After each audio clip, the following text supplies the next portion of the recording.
जय हिंद प्यारे साथियों। चलिए आज हम बात करते हैं वही कंजंक्शन के बारे में, जैसा कि हमने आपको दो क्लास प्रोवाइड कर दिया था। आज हम तीसरे क्लास के बारे में सीखते हैं कि कैसे कोई कंजंक्शन, कोई वर्ड्स किस तरह से कंजंक्शन के रूप में यूज होता है, उसके बारे में हम समझते हैं। आइए बगैर देरी किए अपने सेशन को स्टार्ट करते हैं। जैसे हमने कहा कि वेयर, वेयर क्या है, तो वेयर आपने अब तक सीखा है कि वेयर एक WH फैमिली है, जो WH वर्ड्स के यूज में आता है, उस तरह का आपका ये वर्ड्स है। लेकिन आज हम सीखेंगे वेयर एक कंजंक्शन भी है। कैसे है, जैसे इसमें कहा है कि स्टे वेयर यू आर। क्या बोल रहा है कि स्टे वेयर यू आर, आप कहीं जहाँ कहीं भी हैं आप वहीं पे रुक जाइए। स्टे का अर्थ होता है रुक जाइए, वेयर मतलब जहाँ जहाँ है, यू आर मतलब आप जहाँ हैं वहीं पे रुक जाइए। ये ऐसा अर्थ दे रहा है यहाँ पे। तो क्या कह रहा है कि stay you where you are, आप जहाँ कहीं भी हैं, जहाँ भी हैं वहीं पे रुक जाइए। ठीक है। इसके बाद हमने बात किया है वेयर यूर। वेयर यूर भी बताता है आपका जहाँ कहीं भी। क्या बताता है, जहाँ कहीं भी। तो इसमें कहा है कि where your you go you will get respected. आप जहाँ कहीं भी जाएंगे आप सम्मान ही पाएंगे। यू विल गेट रेस्पेक्ट, आप सम्मान ही पाएंगे। Where you go you will get respect, आप जहाँ कहीं भी जाएंगे आप सम्मान ही पाएंगे। ये आपका वेर बता रहा है कि जहाँ कहीं बताने का अर्थ ये है कि इसमें एक कंजंक्शन के रूप में यूज हुआ है। ठीक है।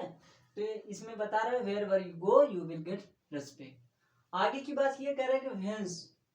वेंस क्या है, वेंस भी एक कंजंक्शन है। ये यूज कैसे हुआ है सेंटेंस में, कह रहा है कि ही वेंट, वह चला गया। क्या कर रहा है कि ही वेंट, वह चला गया। वेंस ही हैड कम, जहां से वह आया था वह चला गया। ठीक है, इसका मतलब हुआ वेंस मतलब जहां से, he went whence he had come, वह चला गया जहां से वह आया था। आगे की बात ये कह रहे हैं कि वेन। वेन भी एक कंजंक्शन है। इसमें यूज कैसे हुआ है, जैसे कहा है कि when the cat is away the mice play, जब बिल्ली कहीं दूर पे चली जाती है या घर से बाहर चली जाती है तो जो चूहे हैं घर के अंदर वो खेलने लगते हैं, घूमने लगते हैं। ऐसा सेंटेंस ये बता रहा है आपका। क्या कर रहा है कि when the cat is away the mice play. आगे की बात करें अगर कंजंक्शन की, तो जो टिल और अनटिल है ये क्या कहता है, तो ये एक निगेटिव वर्ड्स है। ये हमेशा डिफरेंट बातें करते हैं। जैसे निगेटिव का अनटिल का अर्थ होता है जब तक, लेकिन जब तक ही केवल नहीं बता रहा है, एक साथ में नहीं भी बताता है। कैसे बताता है आइए देखते हैं। कह रहा है कि you will not get success, आप सफलता नहीं पाएंगे, अनटिल यू वर्क हार्ड, जब तक आप कठिन परिश्रम नहीं करेंगे। देखिए अंटिल ही सिर्फ हमने पढ़ा है। कह रहा है कि अंटिल यू वर्क हार्ड, जब तक आप कठिन परिश्रम नहीं करेंगे, you will not get success, आप सफलता नहीं पाएंगे। ऐसा ये सेंटेंस कह रहा है। तो अंटिल का अर्थ होता है जब तक, लेकिन साथ साथ में या एक निगेटिव वर्ड्स की तरफ भी आपको सेंटेंस इशारा करता है या इंडिकेट करता है। ठीक है। आगे की बात किया, कह रहे व्हाइल। व्हाइल क्या है, व्हाइल बताता है जबकि। जैसे कह रहा है कि read this subject while it's content is not clear, आप इस सब्जेक्ट को तब तक पढ़ते रहिए जब तक इसका कंटेंट क्लियर ना हो जाए। क्या बता रहा है कि while read this subject while it's content is not clear, इस सब्जेक्ट को तब तक पढ़ते रहिए जब तक इसका कंटेंट पूरी तरह से आपको क्लियर ना हो जाए। इसका अर्थ ये बता रहा है, इसमें आप ध्यान में रखिएगा। आगे की बात किया है कि वेनेवर। वेनेवर क्या कह रहा है, वेनेवर कहता है कि जहां कहीं। क्या कहता है, कम वेनेवर यू प्लीज, इसका मतलब होता है जब चाहे। क्या होता है, जब चाहे, जहां कहीं इसका अर्थ होता है। थोड़ा सा बोलने में गलती हो जाती है, क्षमा करिएगा प्यारे साथियों। कह रहा है कि वेन एवर, वेन एवर मतलब जहां से, जहां जब चाहे। क्या, जब चाहे इसका अर्थ होता है। कह रहा है कि कम वेनेवर यू प्लीज, मतलब कम वेनेवर यू प्लीज, कम मतलब आ सकते हैं, वेनेवर माने जब चाहे, यू प्लीज मतलब आप आप प्लीज लगा है यहाँ थोड़ा सा रेस्पेक्ट के तौर पे यहाँ पे लगाया गया है।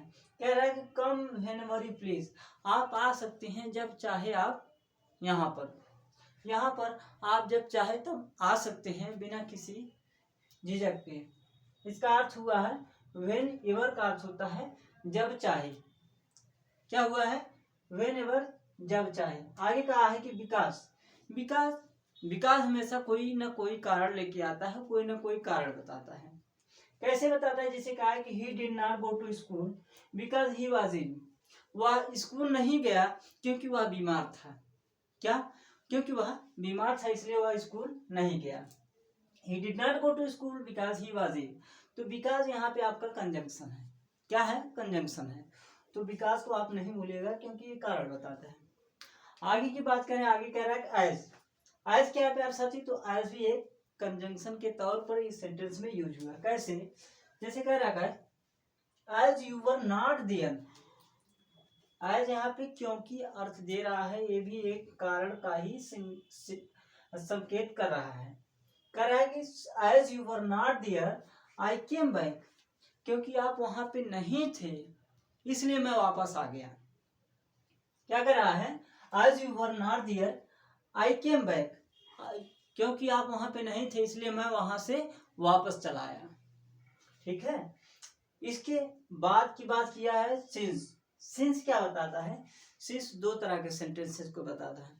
जैसे अगर सिंस पहले किसी सेंटेंस के प्रारंभ में लग जाता है तो वो बताता है कोई ना कोई कारण बताता है, जैसे चूंकि बताता है।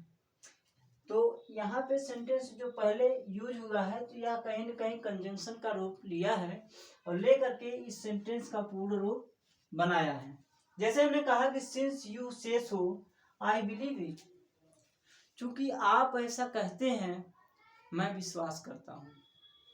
इसमें सेंटेंस में कह रहा है सिंस का अर्थ होता है चूंकि, यू से सो आई बिलीव इट, चूंकि आप ऐसा कहते हैं मैं विश्वास करता हूँ, क्योंकि आप थोड़ा सा सम्माननीय व्यक्ति हैं। इसमें इस सेंटेंस में ऐसा कहा गया है। तो यहाँ पे सिंस का अर्थ रहा चूंकि, एज का अर्थ रहा कारण बता रहा था क्योंकि, बिकॉज भी कारण बता रहा था क्योंकि, व्हेनेवर कह रहा थी कि जब चाहे, व्हाइल कहा है कि जब की, टिल और अनटिल बताया कि जब तक और साथ ही निगेटिव सेंटेंस की तरफ भी इशारा किया है। व्हेन बताया है जब, व्हेंस बताया है जहां से। क्या बताया? व्हेंस, जहां से। वेयरएवर, जहां कहीं भी। वेयर, जहां। तो आज का जो हमने 10 सेंटेंस आपको प्यार सा जी बताया है, उम्मीद है आपको समझ में आई होगी। और समझ में आई होगी तो बस केवल आपसे एक ही रिक्वेस्ट है कि आप इस चीज को रिवाइज कर लीजिएगा, बस। इसके अलावा हमारी कोई ख्वाहिश नहीं है। तो आप स्क्रीनशॉट ले सकते हैं और इसके बाद हम मिलेंगे इसी 10 सेंटेंस के साथ आपको नेक्स्ट सेशन में। तब तक के लिए आपसे लेते हैं अलविदा। जय हिंद।